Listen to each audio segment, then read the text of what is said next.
कशी आहात? बरे आहात ना? आजची कथा आहे सासूबाई. गायत्री, तुझी मैत्रीण आली ग. सासूबाईच्या आवाजाने गायत्री बेडरूम मधून बाहेर आली. कोण आले आई? स्मिता आली ग. गायत्री जायला निघाली तसंच सासूबाईंनी थांबवलं. गायत्री, ऐक ना. अगं, मला ना ती थोडी उदास वाटली. चेहरा उतरला दिसतोय. बघ, जरा सांभाळून घे. तिने काही सांगितलं नाही ना तर तूच पुढाकार घे. हो सासूबाई, तुम्ही काळजी करू नका. गायत्री हॉलमध्ये गेली. हाय स्मिता, कशी आहेस? ती म्हणाली, मी बरी आहे. तू कशी आहेस? बघ, तुझ्या समोर उभी आहे, अगदी मजेत. हसत हसत गायत्री बोलत होती. गायत्रीने स्मिताला बसायला सांगितलं. काय ग, चेहरा का पडलाय? नाही, काही नाही. गायत्रीची सासूबाई पाणी घेऊन आली. ती पाणी प्यायली. सुनेची मैत्रीण आली तरी तिच्या सासूबाईंनी पाणी आणलं आणि माझ्या इथे सगळं उलट. स्मिता मनातल्या मनात विचार करायला लागली. काय ग स्मिता, काय विचार करतेस? तुझ्या सासूबाई पाणी घेऊन आल्या ना, त्यात आश्चर्य वाटलं. का ग? हेच जर माझ्याकडे असतं ना तर माझ्या सासूबाईंनी नसतं केलं. गायत्रीची सासूबाई नाश्ता घेऊन आल्या आणि त्यांच्या कानावर स्मिताचे शब्द पडले. त्यांनी टिपाईवर ट्रे ठेवला आणि हसून स्मिताच्या हातात प्लेट दिली. उदास का होतेस? तू एक पाऊल पुढे टाक, म्हणजे तू तुझ्या सासूबाईंना घेऊन ये. स्मिता घरी गेली.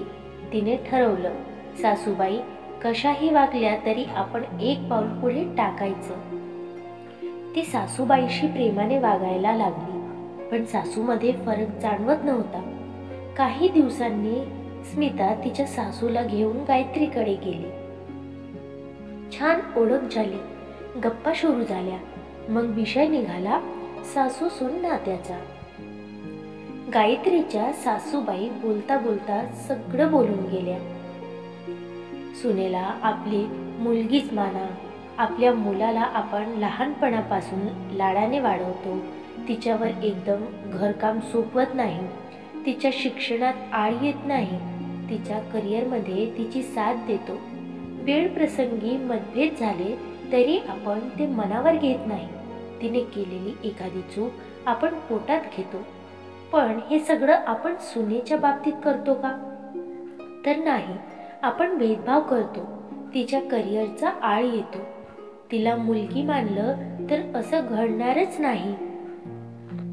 ती आपल्या मुलाची सहचारिणी असते.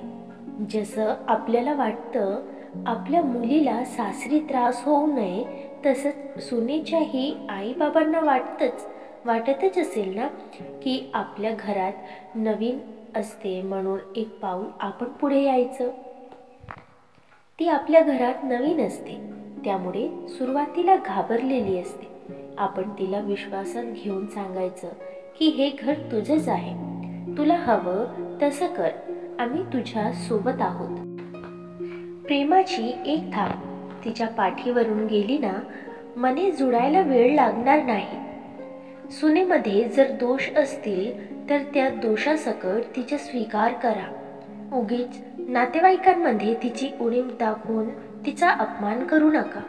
तिचा स्तर खालावू नका, कारण कुणीही सर्व गुण संपन्न नसतं. ती चुकत असेल तर तिला न रागवता समजावून सांगा. तिच्या कामात तिला मदत करा. तीही या घरासाठी महत्त्वाची आहे हे तिला कळू द्या. जिथे शक्य आहे तिथे न भांडता सबुरीने घ्या. मुलगा सुनेची भांडण होत असेल तर तुम्ही मधात पडूच नका. त्यांना त्यांचा निस्तेरू द्या. उगाच मधात पडून विलन बनवू नका. सून घरात आली म्हणून सासूपणाला जाणवू नका. ती घरात आल्यावर थोडेफार बदल होतील तर ते स्वीकारा, कारण पुढे जाऊन तिलाच हे घर सांभाळायचं आहे. तिची सासू न बनता आई किंवा मैत्रीण बनण्याचा प्रयत्न करा. कितीही वादविवाद झाले तरी नात्यात दुरावा येऊ देऊ नका. 4 भांडे एकत्र आहेत म्हणजे ते वाजणारच, पण त्याचा विस्फोट होऊ देऊ नका. भांडण झाले तर त्याच्यातून मार्ग काढा. सुनेचे गाऱ्हाणे लोकांसमोर आणू नका. त्यातून त्रास स्वतःलाच होईल. प्रेम द्याल तर आपसुकच प्रेम मिळेल. कौतुकाने ज्या मुलीच्या हाती आपल्या मुलाचा हात दिलाय तिलाही आपलंसं करा. आई म्हणून खंबीरपणे दोघांच्याही पाठीशी उभे राहा. कोणाचीही एकाचीही बाजू घेऊन दुसऱ्याला त्रास देऊ नका. यातलं थोडं तरी आपण केलं ना तरी सासू सुनेचं नातं हे सुंदर होईल. गायत्रीच्या सासूबाई बोलता बोलता खूप काही बोलून गेल्या. सासू आई जरा दम घ्या. तुमची गीतांजली सुरू झाली. चौघीही हसल्या. सासूआई, किती सहजपणे तुम्ही सगळं बोलून गेलात ना. मनातल्या सगळ्या भावनांना बाहेर काढल्यात. स्मिता आणि तिच्या सासूबाईंनी एकमेकींकडे बघितलं. स्मिताच्या सासूचे डोळे भरून आले. त्या उठून काहीही न बोलता निघून गेल्या. तिघीही त्यांच्याकडे बघत राहिल्या. स्मिता, राग आला का ग त्यांना? सासू आईचं बोलणं त्यांना आवडलं नाही बहुतेक. मी बघते असं म्हणत स्मिता सासूच्या मागे मागे गेली. स्मिता घाबरली. सासूबाईला राग आला असेल का? त्या माझ्यावर चिडलीत का? असे प्रश्न तिच्या मनात आले. घरी गेल्यानंतर काही वेळ दोघीही शांत होत्या.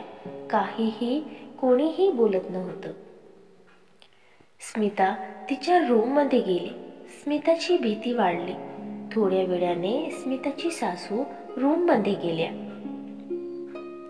स्मिता, अगं मला माफ कर. मी तुझ्याशी खूप चुकीचे वागले. तुला खूप त्रास दिला.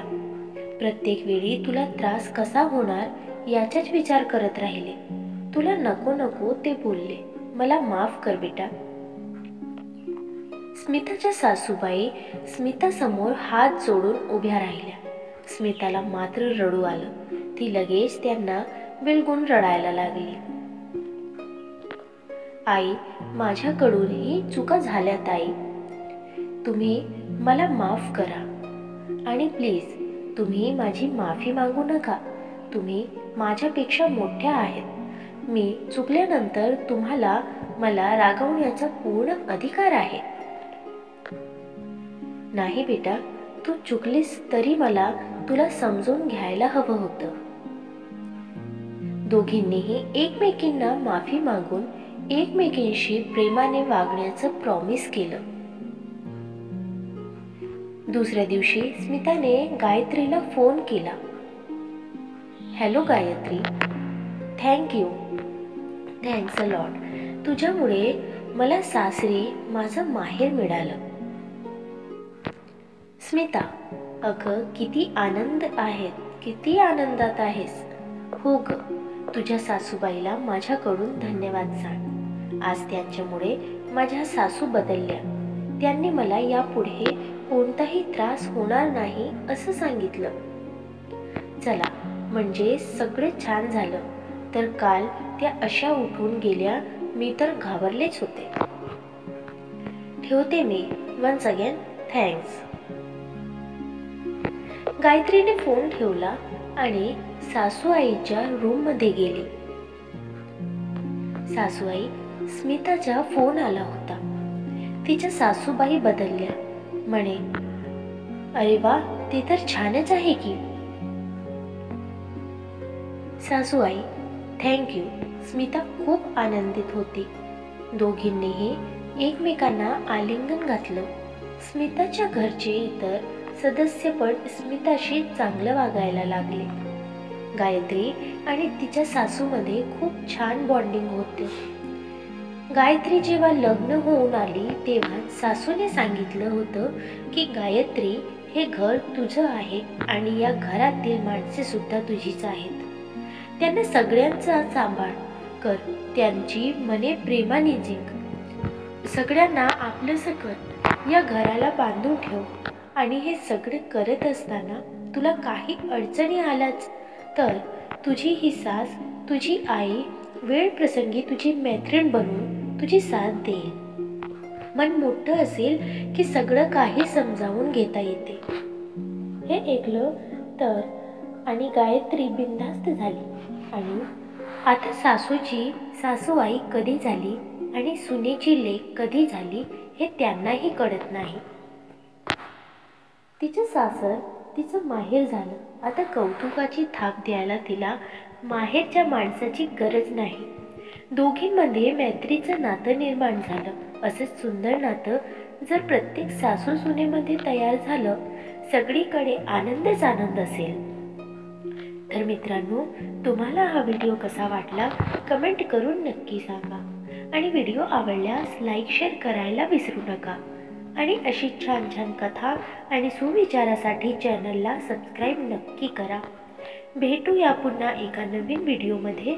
तवर स्वस्त रहा, मस्त रहा, आनंदित रहा. धन्यवाद.